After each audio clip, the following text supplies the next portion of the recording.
Number one for the most hip-hop and R&B, Kiss 97.3. It's your boy, Animal up in here. And you know what, I'm taking over for Johnny V. He's out on special assignment, but I'm glad Johnny V took the week off because Animal is definitely gonna introduce a killer guest right here in the studio right now. My boy, Big Sean. What's happening? What's up, man? It's good, bro. Man, this is what's good. Wiz Khalifa, Rolling Papers Tour, Big Sean in the house in Albuquerque, 505, man. Big things going on tonight for the Rolling Papers Tour. It's gonna be crazy, man. It's crazy every night. I'm so drained just from going hard as hell every night. It's hard to be successful.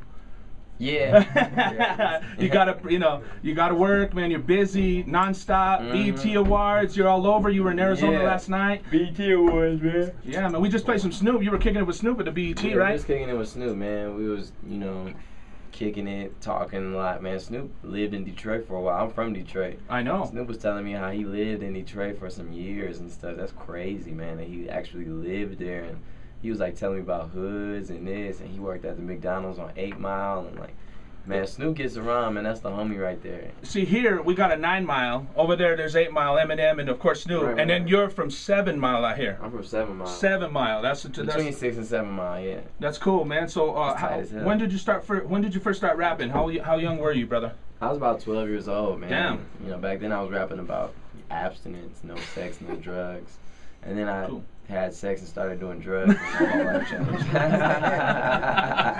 So things change. We grow up, we get crazier, man. We live the life, and that's the way it goes. So this is the big thing that I want to ask you. Of course, you heard Kanye in New York on a radio station, and I heard you rolled on down and gave him a demo tape. No, it was Detroit. It was in Detroit. My bad. Okay, my bad. Yeah. I thought it was in New York. I'm sorry. Nah, yeah, I used to do this radio show every Friday in Detroit. Okay. I wasn't a part of it, I wasn't on staff or nothing, but it was a show called the Friday Night Cypher where MCs would come together and battle each other, and whoever would win the battles would get to rap a verse on air every week. Yeah. So I was selling CDs in high school and stuff, so this was like great promotion for me. So I did it for like a year straight and got a relationship with the station. So when Kanye was there promoting his album between my junior and senior year of high school, I was cashing my $120 check because I was a telemarketer. That job was whack as hell. Yeah. Worst job ever. Shout out to all the telemarketers. And my homie called me and was like, yo, you listening to the radio? I'm like, no, I'm cashing this check. What's good? He's like, man, Kanye down at the station. Yo, man, if you go down there and rap for him, he'll sign you, cuz. I bet if you just rap for him, he'll sign you, dog. I'm like, man, that sounds dumb as hell. And then I thought about it for like 12 seconds and was like, man, that sounds like a great idea. So I walked out of the line without cashing my check. One of my homies gave me $20 to drive down there. Got to the station. Since I've been doing that show all the time, they let me right in. And then the show I did was every Friday night, and this was a Saturday morning. So I was like, yo, I left my phone in the back offices. Can I go get it? And they was like, yeah, go ahead. So then I met Kanye, shook his hand, was like, yo, I'm an aspiring rapper, man. I do this show here. Can I rap for you? Wow. And he like, man, I ain't got time. I got to go. I'm like, man, I ride to school listening to you, man. You like my hero, cuz. Like, just let me spit something. He like, all right, man, you got 16 bars, which is like a verse. Yep, you got to rap 16 bars while we walking out the station. Go. So, I was freestyling. I was like doing riddens. I was doing anything I could remember. As soon as we got to the entrance/exit of the station, he stopped and was feeling it. I could tell because he was like bobbling his head. Hell yeah. He was like adding ad-libs to it, and that 16 bars ended up turning into like 10 minutes, man. And that's how the initial contact started. But it even took years after that to sign to him, and I gave up everything, I graduated high school like a 3.7. I gave up all my scholarships to Michigan State. I was ready to go there, get wasted, have all the fine-ass girls in my dorm room. I was ready for it all, man. Gave it all up for the possibility of being signed to him. And, I went through a lot of hard-ass times, man, but those times make these times that much sweeter. So. Well, you know what? Those 12 seconds definitely made you famous, and now you're finally famous, like your album. But, you took the initiative to do what you had to do because nothing comes to people. Everybody thinks, oh, well, they're gonna come. NASA's gonna come hire me as an astronaut. No, that's not the way it happens, man. And you made it, made it happen. And Kanye signed you to Good Life, right, in 2007, right? Yeah. And then 2008, you went into Def Jam, right? Yeah. Okay, cool. So, finally famous. Tell us all about the new album, brother. Man, it's the years in the making, man. I did tons of mixtapes. I started from nothing, like build my buzz up through the blogs, through the, my own movement and everything, and it all translated into this one moment of being able to put an album out now just because of my popularity. And It's tight, man. It was way different doing an album than a mixtape, because mixtapes you don't have to worry about sample clearances. You don't have to worry about having a hit record on a mixtape. And for, you know, a commercial release and an album, you have to have songs that a label can commercially release, you know, and put millions of dollars behind you. So it was definitely a transition for me. But working with legends like No ID, man, Kanye, you know, they definitely were there to help guide me. And, you know, it was, like I said, there was a lot of records that got taken off because of sample clearance. There was some that I was really mad about. But I've learned to see the perfection and imperfection, man. And my next album is going to be twice as better. And the one after that is going to be twice as better, man. So I'm just excited to keep going and keep pushing the envelope and making history, man. That's right. Finally Famous in stores right now. And who else is on an album with you, man? Special guests? Man, of course you got the boss, the legend, Kanye. John Legend is on there. Wiz Khalifa's on there. Lupe Fiasco. Wow. The Dream. Wow.